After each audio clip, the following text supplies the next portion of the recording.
as you can see, today we've got another unboxing for you guys. Today we've got the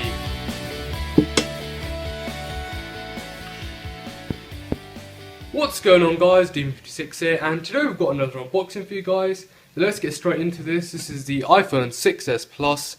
I went for the gold model and 64GB. Now this comes in space grey, silver, gold and rose gold.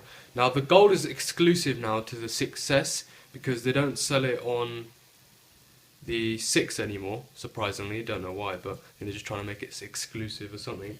Now this is supporting a 5.5 inch LED backlit widescreen multi-touch display with IPS technology, and this also has a taptic engine. So when you do the 3D functions, obviously this comes with that. So when you perform a 3D touch, it kind of vibrates a lot quicker and gets to the maximum output in a lot quicker than a normal motor would. So this is 401 pixels per inch, which is the same as the 6 Plus. Mostly the 6 models are only speed increases, and they get like one or two exclusive features like live photos like this has. But if you have like an iPhone 5, which I was using for about a couple of years actually, this is a huge upgrade. We've got a 1080p screen compared to a 720p or 750p displays that the old iPhones are supporting. But yeah, I got my trusty knife, so let's crack into the box.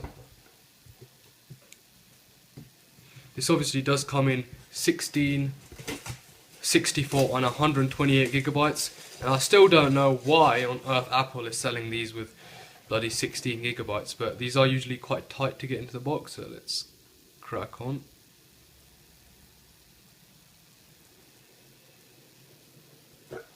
There we go. Now we've got the lovely iPhone 6s Plus sitting in the box. Let's just take a look at the gold there for a second. Looking good. And they also removed the FCC logos and stuff they used to have on them, I think since the 6S, I think it was. And it's still obviously got those antenna bands. 7 probably will get rid of those. And there's also rumours about the headphone jack disappearing, but not yet. We've still got the headphone jack. Let's just put that to the side and take a look what else is in the box. You just got the plastic shield there.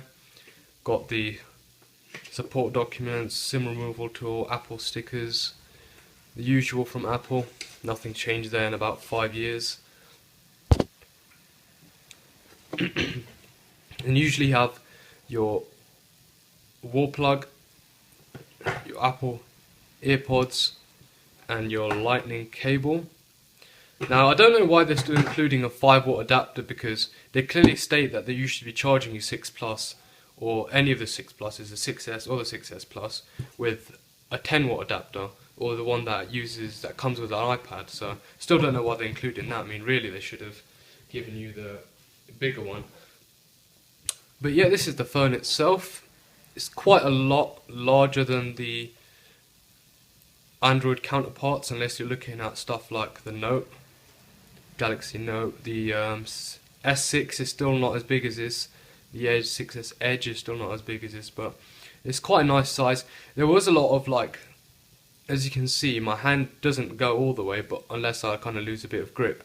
But what there was a lot of debate about is whether you can actually hold this in one hand, and it's an easy job for me, and I think I've got medium-sized hands, as you can see. I mean, don't think it was much of a big deal as people were making it out to be.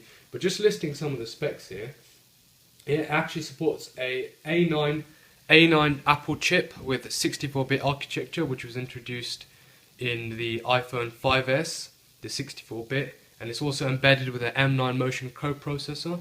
So let's just give this a little boot for the first time, and it should load fairly quickly.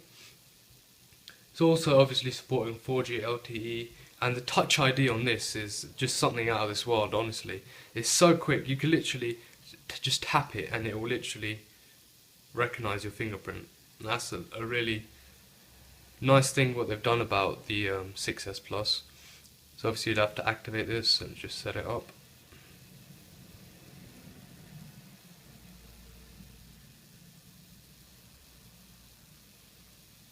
Just select my Wi-Fi network. So I've just finished setting up the phone, and This also comes with a 12 megapixel camera with a f2.2 aperture, which means that your camera quality will be a lot better because the sensor is actually smaller.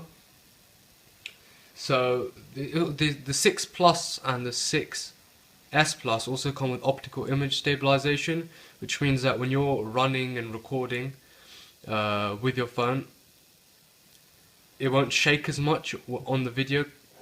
And also, this actually supports 4K, so what you need to do is go into settings to activate that, go into photos and camera, as you can see here, and then you go all the way down and you select record video. And as you can see, we have a multitude of options here. And obviously the higher down you go down the spectrum here, the more memory the videos are going to take up. So if you only had like a 16 gigabyte, which I would not recommend purchasing, you'd probably want to go 720p or 1080p, but you can also go 4K at 30 frames per second. There's also the slow-mo recording as well. You've got 1080p HD at 120 frames per second, which is pretty decent. So thanks for watching, guys, and this is of course DM56 out.